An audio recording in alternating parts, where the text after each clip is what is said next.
सरजमीन से चला हूँ, गोल्फ मेरी पहुंच के बाहर था। देख के अच्छा लग रहा है, लेकिन मैं यही कहूंगा कि देर आए दुरुस्त आए। और इसके शुभारंभ के अवसर पर आपके बीच उपस्थित होकर मुझे अत्यंत प्रसन्नता हो रही है। जैसा बताया गया कि 2014 की बाढ़ में, फ्लड में ये पूरी तरह से वीरान हो गया था, उजड़ गया था। इसके रेस्टोरेशन का काम अनेक लोगों के सहयोग से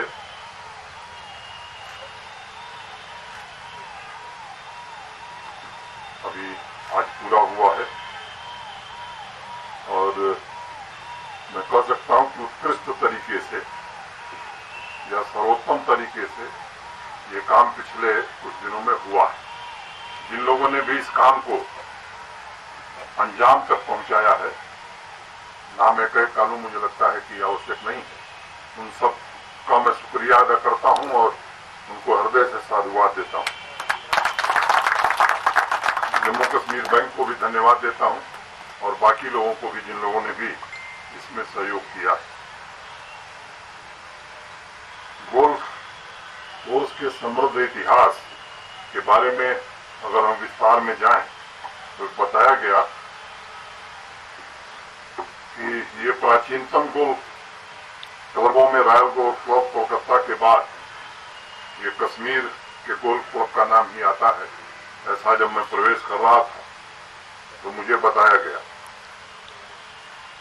इसकी स्थापना से 2 वर्ष पूर्व मैं आपको ले जाना चाहता हूं।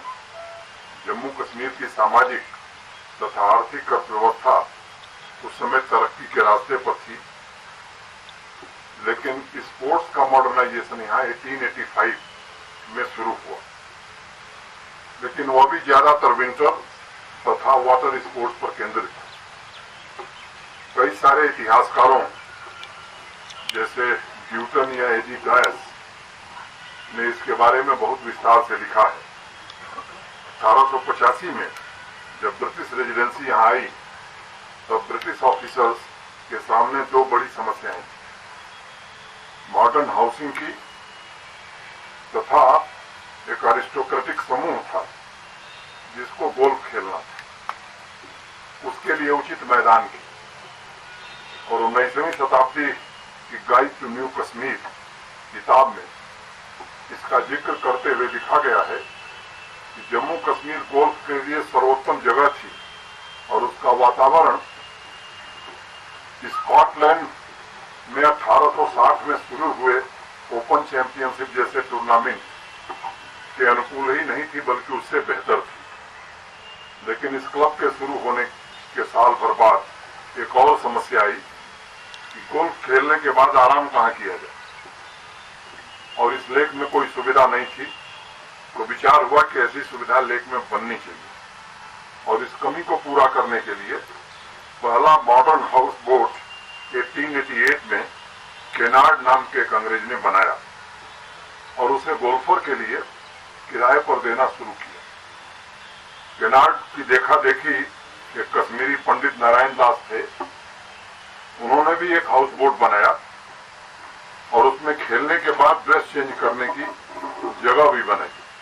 उस जमाने में लोग कहते थे यह हाउस बोट बिल्कुल टेम्स नदी लंदन के हाउस बोट जैसी दिखती है।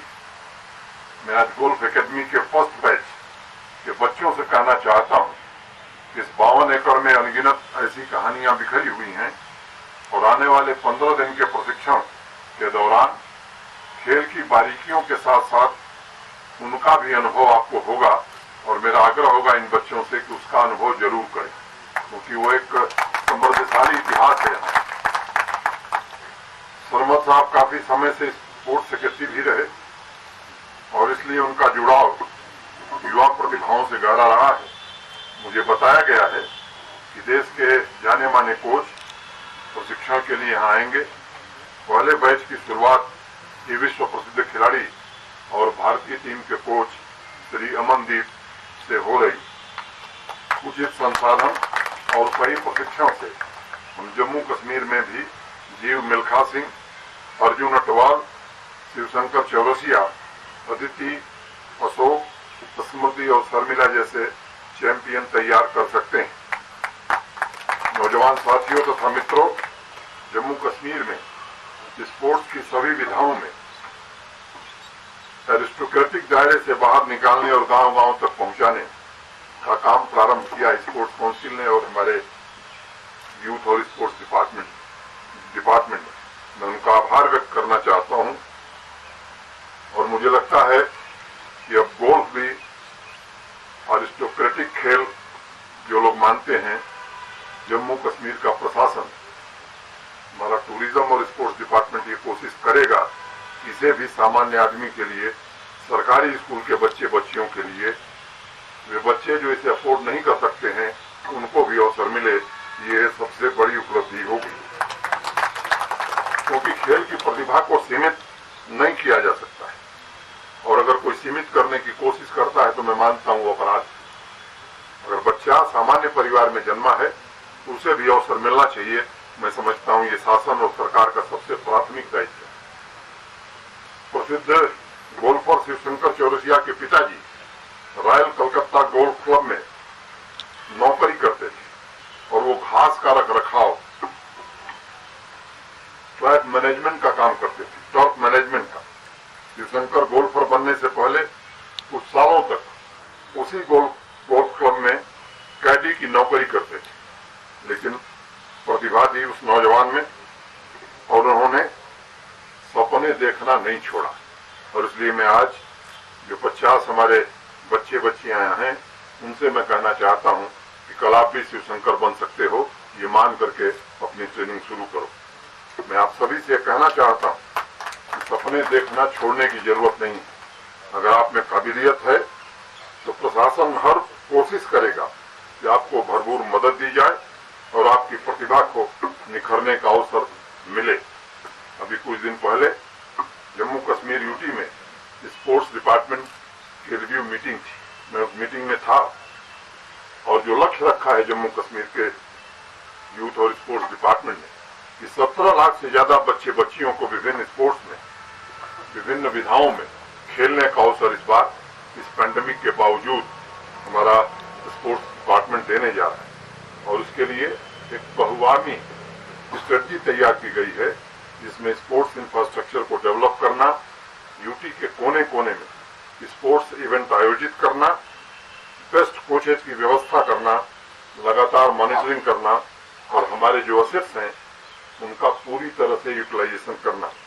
और इसलिए फैसला लिया गया है कि कम से कम 17 राष्ट्रीय स्तर के स्पोर्ट्स इवेंट इस साल अकेले जम्मू कश्मीर में होंगे, ताकि हमारे युवाओं को अपनी प्रतिभा दिखाने का अवसर मिल सके। हम सब जानते हैं कि यहाँ टैलेंट बहुत है। अगर अवसर मिला तो मुझे कोई संदेह नहीं है कि केवल राष्ट्रीय स्तर पर नहीं बल्कि अंतर्राष्ट्रीय स्तर पर भी, और मैं कहूँ कि ओलंपिक में भी हमारे यहाँ के नौजवान निश्चित रूप से पदक लेंगे और भारत का और जम्मू कश्मीर का नाम रोशन करेंगे। मैं इस अवसर पर जोर देकर कहना चाहूंगा कि जम्मू कश्मीर का स्पोर्ट्स इंफ्रास्ट्रक्चर,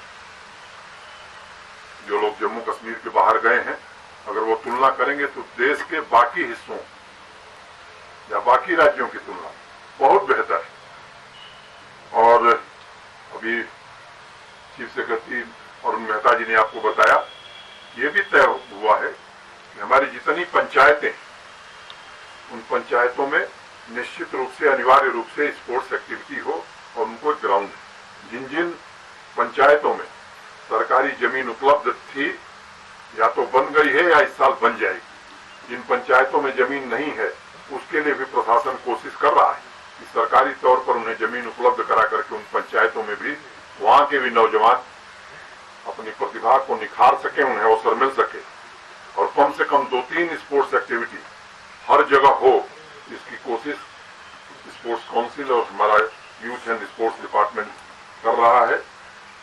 कोरोना लॉकडाउन के समय में भी स्पोर्ट्स काउंसिल द्वारा 26,000 युवाओं को विभिन्न खेलों में वर्चुअल ट्रेनिंग दी गई है। कोरोना प्रोटोकॉल का पालन करते हुए 2 जिलों में आयोजित क्रिकेट टूर्नामेंट में 2000 से ज्यादा खिलाड़ियों ने हिस्सा लिया। आप सबको पता है कि क्रिकेट कोचिंग के लिए पूर्व खिलाड़ी सुरेश रैना भी यहाँ हमारे यूथ एंड स्पोर्ट्स डिपार्टमेंट से जुड़े हैं। युवा प्रतिभाओं को तराशने में सहयोग कर रहे हैं। फुटबॉल को प्रोत्साहित करने के लिए 10 जिलों में बाकायदा प्रोग्राम चलाया जा रहा है और 750 टैलेंटेड युवाओं को उच्च प्रशिक्षण दिए जाने की व्यवस्था की गई। अकेले फुटबॉल में इस साल जम्मू कश्मीर में 11 टूर्नामेंट आयोजित किए जाएंगे और 3405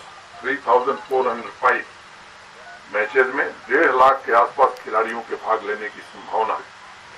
साथ ही युवाओं के बहुमुखी विकास के लिए बजट में भी 513 करोड़ रुपए दिए गए हैं, जो पिछले साल के मुकाबला में काफी ज्यादा है और जरूरत होगी तो इसे और भी बढ़ाया जाएगा। पैसे की कमी के कारण स्पोर्ट्स की एक्टिविटी रुके, मैं समझता हूं हम आश्वस्त करना चाहते हैं कि ऐसा समय नहीं आएगा। मित्रों, एक बात मुझे और याद दिलानी होगी कि PMDP prime ministers development plan के अंतर्गत देश के वर्तमान प्रधानमंत्री सम्मानीय नरेंद्र मोदी जी ने 200 करोड़ रुपए जम्मू कश्मीर को दिए और इसके कारण जम्मू कश्मीर एक पहला यूटी है जहां हर जिले में स्पोर्ट्स का बढ़िया इंफ्रास्ट्रक्चर, स्टेडियम है, इंडोर स्टेडियम है। मैं जिस प्रदेश का रहने वाला हूं, मुझे लगता है कि शायद बड़े शहरों में भी इंडोर स्टेडियम नहीं और इसके अलावा भी बाकी भारत सरकार की योजनाओं के अंतर्गत भी ढेर सारी सुविधाएं हमें प्राप्त हुई हैं। ये समय नहीं है तो उसका मैं जिक्र करूं। जेकेआईडीएफसी के अंतर्गत भी 134 स्पोर्ट्स इंफ्रास्ट्रक्चर के प्रोजेक्ट पर काम हुआ है। उसमें से 93 प्रोजेक्ट पूरी कर ली गई हैं और 32 प्रोजेक्ट अभी अगले महीने अगस्त तक कंप्लीट कर ली जाएंगी। इसके अलावा खेलो इंडिया कैपेक्स बजट के अंतर्गत अन्य कई स्पोर्ट्स फैसिलिटी पर काम चल रहा है और अधिकतर प्रोजेक्ट इस साल के अंत तक कंप्लीट हो जाएंगे। एक बृहद स्तर पर यह जो सभी काम हो रहे हैं, जिससे जम्मू कश्मीर में स्पोर्ट्स के स्केल का पता चलता है और अन्य जगहों के मुकाबले कितने बड़े स्तर पर हम यहाँ की प्रतिभाओं को नेशनल लेवल पर ले जाना चाहते हैं, इस नियत का भी पता चलता है। मैं मानता हूं कि खेल हमें जोड़ता है, ये आवाम में एक नई ऊर्जा पैदा करता है, एक नया जीवन डालता है। इसलिए बड़े बड़े दार्शनिक भी कहते हैं कि एक ऐसी विधा है जिसमें ऊंच नीच, जाति पात, मजहब, धर्म इस सबसे ऊपर उठकर एकता के सूत्र में सभी खिलाड़ी बचते हैं और आज इस गोल्फ एकेडमी की शुरुआत हो रही है। मैं मानता हूं इसके पीछे भी यही भावना है, यही उसका प्रतीक है। खेल हमें उस विधा की तकनीकी ज्ञान के अलावा एक और चीज देता है और वह है देश का हित सर्वोपरि रखना। खेल हमें जो ऊर्जा, जो शक्ति देता है, वह जोड़ने की शक्ति है, रचनात्मक कार्यों की ताकत है। हमारे नौजवानों में वो प्रतिभा है, वो ऊर्जा है जो देश और जम्मू कश्मीर को प्रगति के पथ पर आगे बढ़ाने में सहायक होगी। पिछले साल 6 लाख से ज्यादा युवाओं ने back to village, my town my pride, national youth festival, fit India movement, trekking तथा राष्ट्रीय एकता दिवस के कार्यक्रमों में हिस्सा लिए थे। हमारी कोशिश है कि इस साल भी कोरोना प्रोटोकॉल का पालन करते हुए ज्यादा से ज्यादा संख्या में युवा बच्चे और बच्चियां इन कार्यक्रमों में हिस्सा लें। कुछ दिन पहले ही इसके लिए निर्देश दिए गए और स्पोर्ट्स पर्सन को प्रियॉरिटी के आधार पर वैक्सीनेशन की सुविधा भी हम प्रदान करने जा रहे हैं। जो हमारे बच्चे स्पोर्ट्स में हैं, प्राथमिकता के आधार पर उनका वैक्सीनेशन प्रशासन की ओर से अभियान चला करके हम पूरा करेंगे। जम्मू कश्मीर टैलेंट का भंडार है, इसके लिए सही प्लेटफॉर्म तैयार करने में एक समृद्ध स्पोर्ट्स कल्चर बनाने की जरूरत है और मैं कह सकता हूं कि हमारे सभी लोग इसमें शिद्दत से जुटे हुए हैं। आज एक बड़ा सुखद संयोग है कि कश्मीर गोल्फ क्लब को 2014 की भयानक बाढ़ के बाद पुनर्निर्माण करके सरकारी स्कूल के बच्चों तथा गोल्फ प्रेमियों के लिए ओपन किया गया है। मैं इसके लिए जेके बैंक को भी धन्यवाद देता हूं और इस नई शुरुआत के लिए इसमें जिन लोगों ने मेहनत से काम किया है, इसे अंजाम तक पहुंचाया है, उनको भी धन्यवाद देता हूं। आप सबको हृदय से शुभकामनाएं देता हूं। बहुत बहुत शुक्रिया। जय हिंद, जय भारत।